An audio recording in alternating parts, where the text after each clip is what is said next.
Welcome to Insanity Radio 103.2. I'm Ilija Manovic, and you are listening to Big Thoughts and Small Talk. I am joined in the studio by two of my very good friends. Boys, introduce yourself. You go first. Hello guys, I'm Alessandro and I come from Italy. That's pretty Standard, decent. I don't think I standard. can beat that. I'm Michael and I come from Manchester, I guess. You come from Manchester, the cultural hub of Britain. No, true. It's I mean, a northern powerhouse. it is a northern. I mean, The North will rise. The North will rise. I mean, we just played the Smiths, who Exactly. made their All good music from the UK is from the North. exactly. I don't know that, actually. I'm just sure most people are from the North. Yes, all people from the North have musical talent. And I have to give a shout out to Olivia Seeley back in America, because she introduced me to the Smiths, and I haven't stopped listening to them since. So thank you very much for A good choice. very good choice indeed. A very good choice indeed. So the topic of today is food. Food is great. It's necessary to sustain life on this planet. If you're looking at the live stream, you can indeed tell that I do like a bit of food. I mean, who doesn't? I mean, the thing with me is, no matter how much I eat, my metabolism just works against me, so I can't actually gain. I really like everyone has that friend, don't they? Yeah. Oh, it's so hard. I Yeah. can't gain weight. I'm too skinny. My life is too difficult. So, I've just put out the poll on our Twitter. Pineapple on pizza, yay or nay? Well, that's Absolutely quite not. obvious. That's coming from our resident Italian, Yes, so absolutely not. he's the moral authority on pizza. Well, Yeah. Here's the thing, Alessandro. You might have made the pizza, but most countries make things, but then England steals them and makes them better. Wait, but pineapples, it's across the world, pineapple on pizza is called a Hawaiian, so that's It wasn't made in Hawaii. really? I'm pretty sure it wasn't. I think it was made somewhere in America by like a Greek immigrant or something. Hawaii is in America. No, it wasn't back then. Yes, before the old imperial days, before Hawaii was the 50th state. I believe the story goes the legend goes something along the lines that the can of pineapples used to make the original Hawaiian pizza, the brand or something was Hawaiian, I don't know. Fair enough. I mean, I think it's Dole, pineapple is that's the biggest producer and manufacturer of pineapples. Yeah. Well, I generally think if you're a virile Chinese male, you should agree that because sweet and sour sauce is a thing, and that is a mixture of the sweet and the savory, the combination of the two perfect things. The thing is, It's though, the same thing on the pizza, really. Is sweet and sour chicken. Same thing. It's not. Okay. Come on. give your justification. Why is it a sin? There's a sin because just because you like two things separately doesn't mean that if you put them together, it's guaranteed that it'll be a good result. And on almost every on almost every box of pizza around the world, what will you see? The Italian flag. That gives us intellectual property, right? Well, I don't think it's on Domino's boxes. But most boxes. Yes. Italians, I think it's cultural appropriation putting That's pineapple on pizza. We are very proud when it comes to that. Just like your Exactly. spaghetti, it's definitely not noodles, guys. Oh boy, Italians and their okay. So obviously, Alessandro, you do a lot of Italian cooking. Mike, a lot of Japanese, Oriental, Asian We fusion. actually cook together a decent bit. We You- cooked together today, for example. Oh, okay. What did you guys make? We made essentially curry ramen using spaghetti and curry, essentially making a soup out of a curry stock. Interesting. It's quite good. Yeah, it's quite good. Yeah, So spaghetti in place of ramen noodles. That yeah. Essentially, you can use spaghetti. You can substitute spaghetti, which once again is definitely not noodles, definitely into place of really a lot of noodle dishes. To varying degrees of success, but stuff like stir fries, it's essentially the same thing as an egg noodle, really. Like, But they're denser, aren't they? Denser. Yeah, they are but- denser and thicker, and that changes things. Mm. So it's not the same as I believe it's called vermicelli in English or something along those lines. A very thin rice noodle. It's not the same thing there, but when it comes down to egg noodles and stuff, you do get it's still quite similar. And it cooks the same way, and it has its own. It has a different texture. It's less spongy. Yeah. It's a lot Interesting. smoother.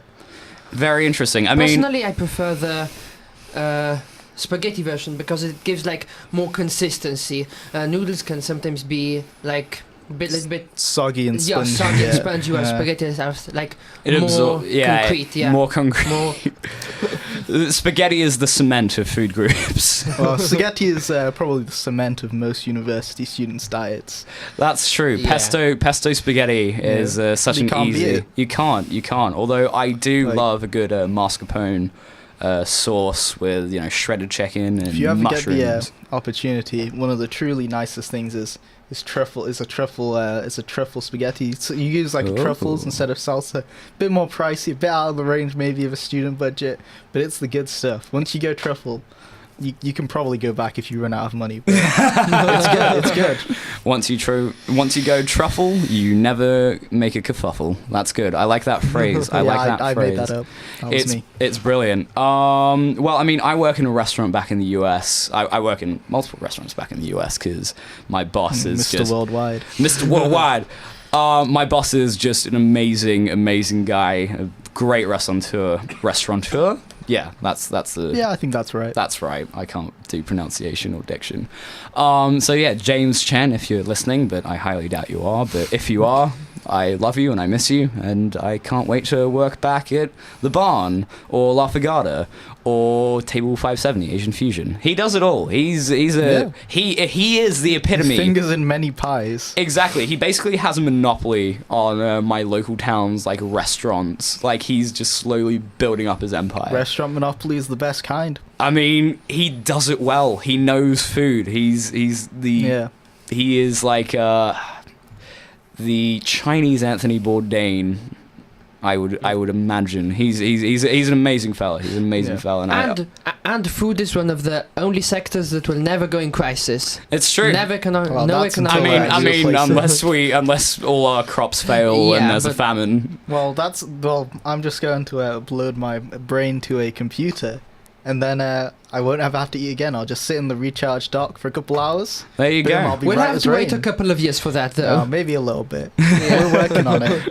Well, I mean that. Like, I think personally, if the crops were to fail and the livestock was to perish, I'm sure that James would find a way around it. And on that note, we have to move on to our next song, a personal favorite of mine, "Bitter" by Palace. They are the epitome of British acoustic these days. So you're listening to Insanity Radio 103.2 FM. Welcome back. You are listening to Insanity Radio 103.2. This is Big Thoughts and Small Talk, and that was Starman by the eternal and ever-glorious David Bowie. I can't believe it's been about 2 years since he died. Oh, really? Has it honestly been 2 years? Rest in peace. Rest in peace, man. Rest in peace. There's not much else to say there. It's pretty. I mean, he was an amazing guy. Yeah. That year was quite a year now that I think about it. Like so many celebrities died. Yeah, It they were was dropping like flies. Really. Prince as well. Yeah. 2016. What a Was wild. that the one where Linkin Park? No, I think that was the Linkin Park guy Linkin was last year. Oh, okay. Are you sure? Yeah, because Chris Cornell died as well. That was Yes, last yes. year. Yeah. So that was yeah, and then he was a lot of celebrity deaths. Well, but I think it's because we just got more celebrities, to be honest. that's true. We got better ones. The Gen Z celebrities are on the rise. Here we go. We What- got it out with the old, in with the new. Yeah, and with the Tekashi 6ix9ines and the Lil Pumps and all these horrible SoundCloud rappers. Not that they're horrible. I love them. Just because they're such meme-worthy people. There is nothing better than listening to some good quality degenerate SoundCloud rap.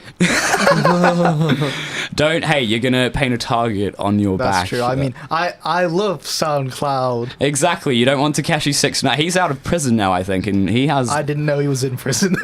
he's neither did I, but like apparently he's been in and out. Ugh.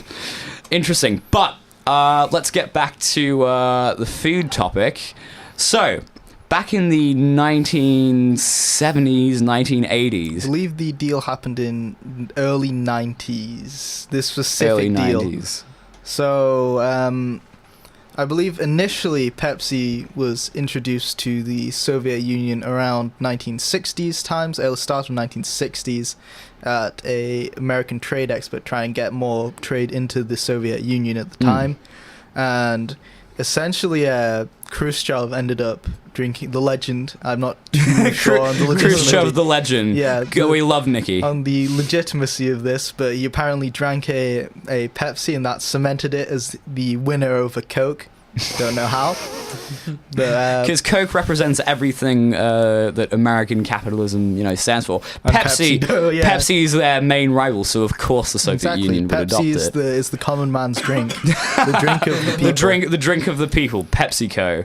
So, man. And well, as you'd expect of a country that doesn't produce anything, doesn't have money. Aside from military technology. And a small side of starvation. Small side of starvation. So details. They essentially originally exported the only thing that they made, large amounts of Russian vodka, in exchange for the Pepsi. And then they ran out of vodka. And eventually, at the end, their actual demand for Pepsi grew to such an amount that they could no longer afford to trade just vodka. So in the late 80s to 90s, I believe, they traded 17 submarines, a destroyer, a cruiser, and a frigate, I believe. I believe there was no battleship traded, unfortunately. Oh, no. To Pepsi, which made them technically the, I believe, 6th most powerful military power at the time. Wow. Which is, that's like the anarcho-capitalist ultimate dream. My recreational fleet of submarines. I just like private companies owning nuclear submarines. That would make such a great movie of like a what if scenario. What if Pepsi instead decided to keep all the submarines and just take over, become essentially their own nation. They take over who knows, Hawaii. They could probably take over the Caribbean with just surround it with submarines. It's ours now. It's ours. This is no longer Hawaii. Yeah. This is the International Federation of Pepsi Co. But that technically didn't go on for very long because I believe they scrapped all of them more or less immediately to a company in Sweden. Well, that's just not famous fun. For a famous land of submarine deconstruction. Well, that's just not fun. I think. I mean, I personally, if I was the CEO of Pepsi, I would have definitely kept at least one. I would have kept one. Yeah. I would have tried to drive around in it. Go to show up in the board meeting. Where's Michael, guys? Oh, don't worry, he'll be here in a moment. Submarine emerges out of the sea. The marketing opportunity it would be amazing. Like you just make port calls in various places. Exactly. Submerge out and then just instead of torpedoes, you just shoot out loads of Pepsi cans. It would be very similar to the time. I don't remember if this was Coke or Pepsi. It would be similar to the time where they offered essentially a fighter jet if you bought a certain amount of Pepsi cans. That was Pepsi. I believe that was Pepsi. And the thing was, this is why now there's terms and conditions apply, small print and stuff at the bottom of adverts, because at the time they didn't put any sort of thing there, because who's gonna drink 1 billion cans of Pepsi to get a fighter jet from this advert? I mean, here's the thing: do you technically have to drink them, or just buy 1 billion cans of Pepsi? So I believe the way that the person who actually attempted to claim his fighter jet did do was that he got a group of investors, and so the way you could do it was you could essentially buy the Pepsi points or cans or whatever from Pepsi, and it would essentially be cheaper because you'd get your fighter jet at a lower cost than it would actually cost to buy a fighter jet knew if you were a country. And I believe there was a lawsuit that went on for a very, very long time. Where's my fighter jet? I bought all this Pepsi and you promised, damn it. So I believe that went on for quite a while. I don't know if it's still going on. I know it was definitely going on in the 2000s still. Oh, Great of story. course. Pepsi did some kooky stuff. I believe, on the flip side, we have Coke. I believe I read somewhere like a year ago that Coke was caught funding like death squads in South America to take out local soda competitions. That would truly be amazing. That would be a like Metal Gear. That would be a Metal Gear-esque private military situation. Coca-Cola private militaries, Yeah, exactly. and then you have the Pepsi Navy. Oh man, that reminds me of just like that Austin Powers from the first Austin Powers. It was number 2. It's like there aren't any nations anymore. It's just corporations now. Yep. We're going slowly. Google's gonna. Next step is war between Pepsi and Coca-Cola. Yeah. What was that? Have you guys ever seen the movie Demolition Man? Oh, Wesley Snipes. Wesley Snipes. There's the franchise wars between McDonald's, KFC, and Taco Bell wins, and there's only Taco Bell in the future. Yeah. Man. Only the strong should fear the weak. It's just natural. The Mexican food brand will win. That's true. I mean, the cholesterol levels of the future must be horrible. I don't think they could be much worse. That's true. I mean, if you've ever had Taco Bell, you know it's pain and it's horrible, and every bite is hell. But man, it's good. You gotta get that Crunch Wrap Supreme. I love the Dorito shell. I've only ever had Taco Bell twice because I think that's all I could handle. If I have any more, I think I'd die.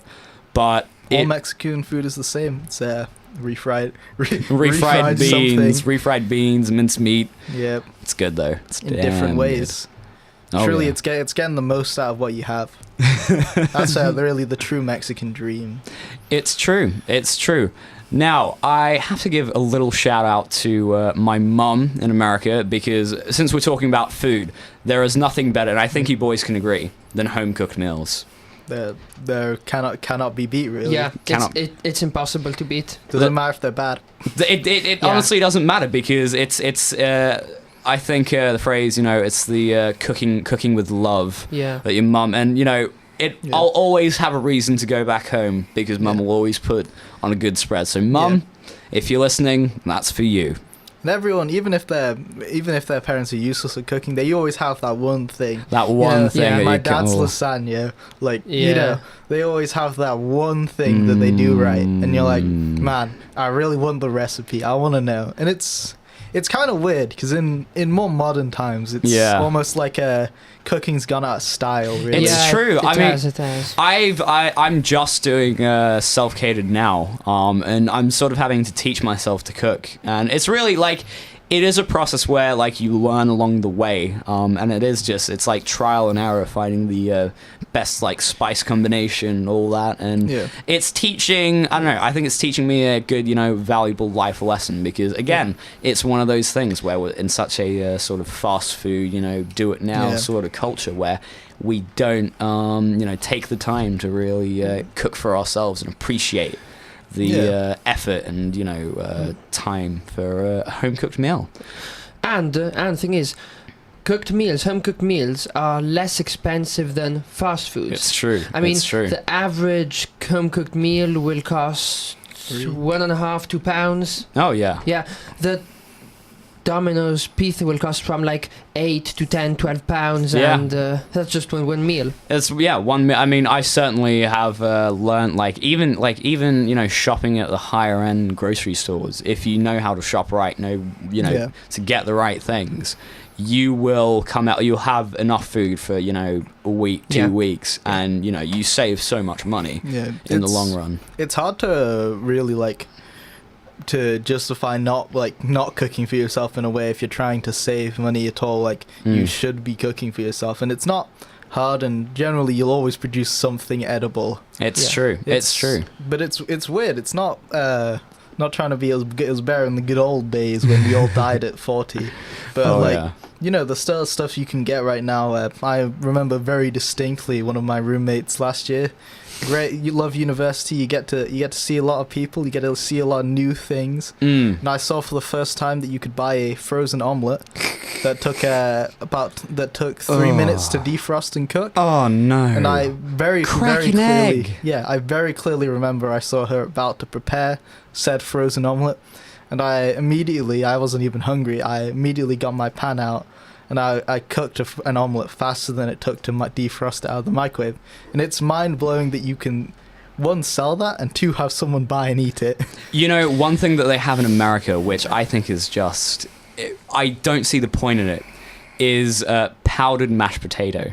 They have that in the UK too. They have that in the UK? Smash or something like that. What's the point? How hard is it to boil some potatoes... And just get a fork and mash it up. Mash it up, add some sour cream, add, a little bit of cheese, some garlic, bit of milk, bit of butter, and you have lovely creamy mashed potato. Boil the water and just put this powder in a packet. Instant mash. Yeah, my life is too hard. It's too hard. I mean, we're living in such a rat race culture nowadays that, we're now justified in having such sinful things as powdered mashed potato and... Oh man, it's truly is. I'd say I'd recommend to all our listeners learn how to cook because A, it's enjoyable as hell, and B, it's a life skill which you're never going to forget and you're always going to appreciate. Yep. And on that note, we are moving on to Rock the Casbah by The Clash. You are listening to Insanity Radio 103.2. This is Big Thoughts and Small Talk. Welcome back to Big Thoughts and Small Talk. That was Pink Floyd, and let's just say, I think it was actually voted one of the best guitar solo in music history. Yeah, it really is up there. Like with Lynyrd Skynyrd, Freebird. I mean, the thing about Lynyrd Skynyrd's Freebird, that guitar solo goes on for like the majority of the song. It's just 6 minutes of straight shredding, and it just gets you hyped. I mean, it reminds me of what movie was it? Kingsman, where it's the church fight scene, and Kingsman. That fight scene is truly beautiful. Kingsman has some amazing stuff in it. The very cool way they composite shots to do the one take effect. Oh, the cinematography is great. Truly a technical masterpiece. Second one, not as good, I reckon personally. Yeah, it loses a bit of its charm. But the fight scenes still, the choreography, compositing, still beautiful. Oh yeah, that fight scene in the diner where it ends with with the lasso as well. Yeah, oh man, it's such a good film. Okay, so back to food. What is the strangest food you've ever eaten? So, I have eaten a lot of food. I'm Chinese. I eat a lot of weird stuff. So regular Chinese food. One that you see a lot. I don't know too much about the north of China, but South China, they love chicken's feet. The feet. I've had chicken's feet before. And they look intimidating when you're staring down a bunch of chicken's feet piled up on a plate. You're like, I'm not sure, to be honest. I don't really get it. But they're actually good. They are very good. How do they cook them? I don't know. Fry them. I think it's just a fry. Yeah. A nice fry up in like a nice sauce. Yeah. In the Chinese restaurant I work at back in the States, we have so James's, I think his uncle or uncle-in-law. He's called uncle to everyone. So you walk in, uncle, hey, how are you? And basically, he made chicken's feet one time, and then ox feet another. Chicken's feet was awesome. Ox feet, even better. Like, it's just so juicy. Like, I mean, I was intimidated by it. My brothers didn't want to have it because they're like, "Why would you eat the feet?" But I was like, you only live once. And honestly, I think it's probably my favorite part of the animal. Yeah, it's good stuff. It's very good stuff. A truly translucent experience you can have is you can go to a Chinese marketplace and they essentially sell live any animal. Yep. Or dead any part of animal. I know literally my local Chinese supermarket, you can buy like lamb brains and stuff in there. Oh wow, they must kind be of good. like liver. Yeah. I mean, I remember when I was in Hong Kong, going down like the fresh food markets, and like they just like pull out a fish out of the tank, decapitated and like it's still breathing. They just hang the head on a hook. Wiggle. It's like still like breathing, and this really comes from essentially Chinese kind of belief that really like the fresher the food is, the better. That's why. Agreed, 100%. That's why very often Chinese people will essentially like keep live crabs. Essentially, they'll buy them back from the supermarket, keep them in like a bit of water for a while until they're just about to eat them. And fresher is better. Fresh is best. I mean, I remember when I had a hot pot one time in Hong Kong. Basically, they brought out this plate and it was like live prawns. They were still live. They were skewered, but they were still like wriggling around. Trying to get away from me. So you take them off the skewer and you dip them, you put them into the broth, and they're like swimming around. And you like hear that. The like little air escaping, is it air escaping or is it screaming? I'm not sure. I don't matter. I think it tastes better if it's screaming. I want my food to feel pain. Yeah. Yes. And it was genuinely very good. I also had Korean barbecue quite recently, and we had a beef tongue, and it was very chewy, but so nice. It's succulent. It's very succulent. Yeah. Alessandro, what's the weirdest food you've had? Thing is, my dad is a chef, so I've always gone more on the safe at home. Oh, really? I've always had my dad teaching me how to cook, and so I've never had opportunity to try. And at least in my region, people are not really fans of strange, extravagant, exotic stuff. Yeah, we go more on the traditional side. Grilled meat and that kind of stuff. Okay, I mean, I can get behind that. Like, maybe Italians just aren't as adventurous. I mean, maybe that goes back to the sort of Roman superiority complex that definitely. Italy is the best. Well, chuck out the rest. One other thing I remember from one of my travels to Hong Kong was it was a restaurant. I can't remember exactly where it was, but they specifically sold snake stuff, and it's actually decently popular over there. And I remember walking in, and there's coiled up pickled snakes in a jar, just a full snake coiled up, and it was weird. And I was scared. I mean, I was 12 or something. Oh yeah, it's intimidating because snake's that thing that bites and kills you, right? It's true. Yeah. And why are they like having it pickled? I mean, I remember like in Serbia.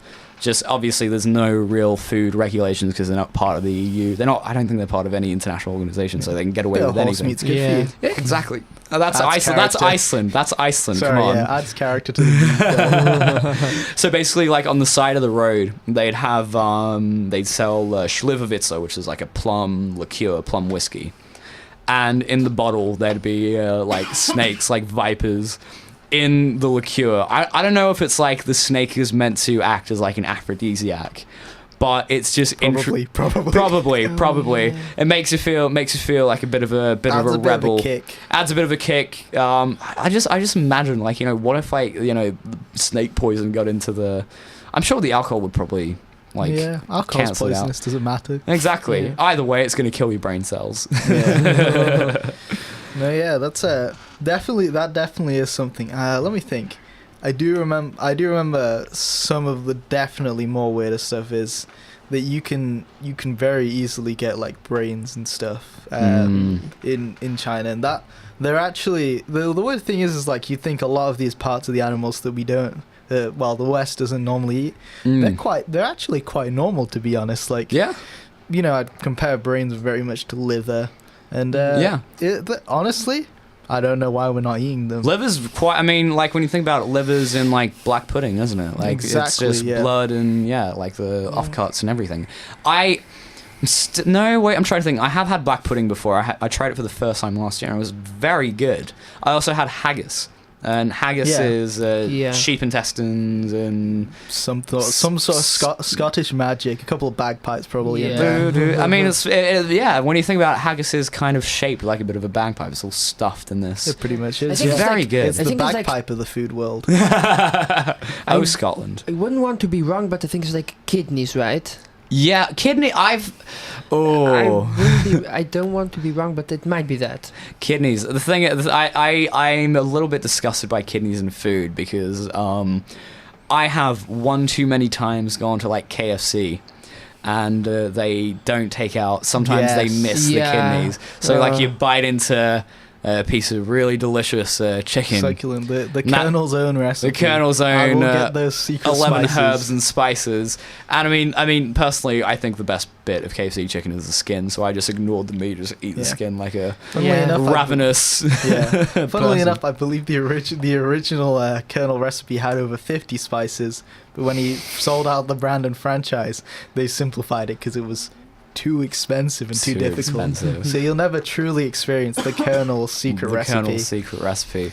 Yeah, I think one of the secret ingredients to the 11 herbs and spices to make it extra crispy. I heard a theory that it's cornflakes crushed up. Oh, and it makes it extra. I don't know, extra. Yeah, it's kind of like how mostly like well, you can see it in the SU shop. You buy breadcrumbs and add them on, make them extra crispy. Like the good deep fry. I'm a big fan of deep frying stuff, as you can see. Big fan of the good old deep fry. My mum won't let me have a deep fryer, and it's just grab a pot. It's true. Oil. That's that's essentially what it is. That's what I have back at the house. I mean, how much? I mean, I'm sure you'd have to spend like quite a bit on oil because. No, if you it's a shallow fry. You could probably. No, do, actually, you can reuse the oil. Yeah. Oh yeah, that's right. I mean, you just reuse it until it becomes like too dirty to use again. I mean, that's basically what they do in restaurants. That's what they do in McDonald's. I do clean like the oil every time after I use it, just to extend the lifespan. That's true. And I mean, I guess you get more like sort of nutrients in the oil every time you cook. I have no clue if that's true. Probably not. It probably gets more unhealthy. It probably gets worse. It probably gets greasier and unhealthier. Yeah, exactly. It's but that's the good stuff. We like. It's the American way. It is the American way. I mean, American portion sizes are, wow. The stuff of legends. They really are. They really are. They never let you hungry after a meal. Oh no! Like you always like taking home and like taking a to-go box is very big in the States because, it's just there's always so much left on your plate. Like there's this one restaurant I know that like. The portion sizes are just ridiculous, and it's a Mexican place, but it just like the refried beans alone you could eat and get stuffed off of that, and you wouldn't be able to have any more. Okay, well, it seems that we're getting close to the end of the hour, which is unfortunate because I feel like I could speak with you guys forever about food. Yeah, I do like food. Same. Everyone does. I mean, again, it's everyone should. Oh, before we go though, we've had about 5 voters to our poll of pineapple on pizza, yay or nay.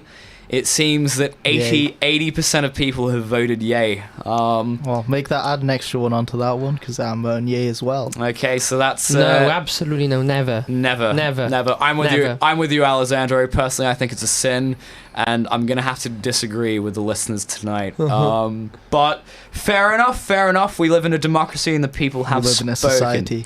We do live in a society. Hashtag gamers rise up. Rise up. So, now, to take us out, I mean, it is Best of the British, and it wouldn't be complete without the national anthem.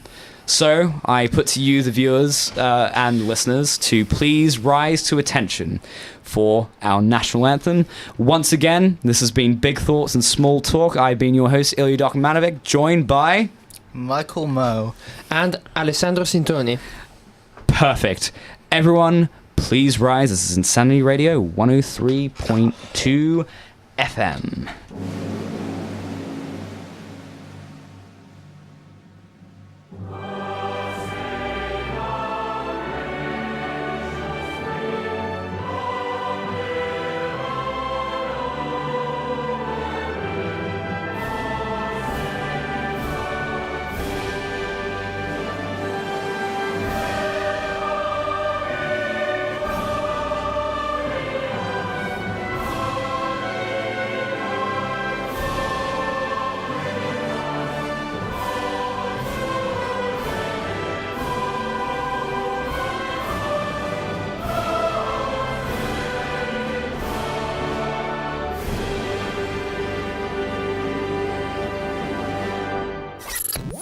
All the latest music, charts and chats.